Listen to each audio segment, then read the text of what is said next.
তো আমাদের এখানে তো ছাত্রলীগ আসার কোনো প্রশ্ন নেই। আর সার্জির আলম যে এত বড় ছাত্রলীগ, সাদিক কায়েম যে এত বড় ছাত্রলীগ, আর এই গুন্ডা আম্বারের যে সহযোগী আরিফুল জিয়া হলের যে জিএস এত বড় ছাত্রলীগ, সে কিভাবে ছাত্রলীগকে লালন পালন করতেছে, এটা নিয়ে আপনারা কেন বলতেছেন না? সাধারণ শিক্ষার্থীরা কেন বলতেছে না? আমাকে যে ছাত্রলীগ ট্যাগ দেওয়া হচ্ছে, আমি 2017-18 সেশনের একজন শিক্ষার্থী। আমি আগেই বলেছি যে এই ক্যাম্পাসে ছাত্র শিবিরও আমার বন্ধু, ছাত্র দলও আমার বন্ধু, ছাত্রলীগও আমার বন্ধু। তাদের সাথে চায়ের আড্ডা, পিকনিক ভ্রমণ এবং ইফতার পার্টি, এখানে আমার ছবি থাকবে, এটা আমি আগেই বলেছি। কিন্তু আমার কি কোনো ব্যানার ফেস্টুনে আমার কোনো ছবি আছে ছাত্রলীগের সাথে? কোনো পদ পদবি কি আমার আছে? আমি 17-18 সেশনের একজন শিক্ষার্থী। আমি যদি এতই ছাত্রলীগ করতাম তাহলে আমার একটা ন্যূনতম সদস্যপদ থাকতো না। আর আমার পরিবার হচ্ছে জাতীয়তাবাদী আদর্শে বিশ্বাসী, সেই জায়গা থেকে আমি জাতীয়তাবাদী আদর্শকে ধারণ করি, সেই প্রেক্ষাপটে আমি জাতীয়তাবাদী আদর্শকে লালন করি। জুলাই আন্দোলনে আমি একজন জুলাই যোদ্ধা, আপনারা আমার ফেসবুক ওয়ালে আপনারা দেখতে পেয়েছেন।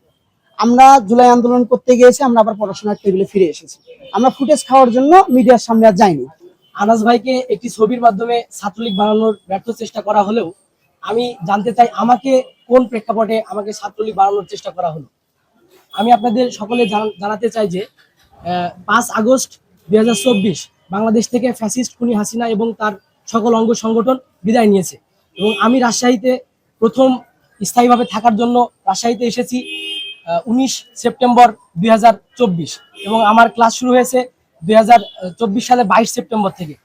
আমি বলতে চাই 1 মাস 14 দিন পরে আমি রাজশাহীতে আসলাম, যখন কিনা ক্যাম্পাসে ছাত্রলীগ বলতে কিছু নাই, তখন কিভাবে আমাকে ছাত্রলীগ ট্যাগ দেওয়া হলো। আমাদের আরেকজন ভুক্তভোগী বড় ভাই মাহিন ভাই, তিনি তার পরিবারের সহায়তা এবং পারিবারিকভাবে একটা মামলা তারা দায়ের করেছে তার রাকসুর কিছু প্রতিনিধির বিরুদ্ধে এবং সেই মামলায় জাস্ট সাক্ষী হওয়ার জন্য কিছু, এখানে অনেকে ছিল যারা লাইব্রেরিতে সেদিন চাক্ষুষ দেখেছে কিভাবে মব ক্রিয়েট করা হয়েছে, তো সেগুলো তারা চাক্ষুষ দেখেছে এবং তারা জাস্ট মামলায় সাক্ষী দেওয়ার কারণে তাদেরকে এখন নতুন মামলায় আবার তাদের নাম করা হয়েছে। কারণ আমার কথা হচ্ছে এরকম মামলা হামলার আর কতদিন এভাবে সাধারণ শিক্ষার্থীদেরকে যদি ছাত্রলীগ বা এরকম সন্ত্রাস বিরোধী আইনের মামলা টামলা দিয়ে ট্যাকটক দিয়ে জেল খাটানো হয় তাহলে এদের তো জীবন বিপন্ন হয়ে যাবে।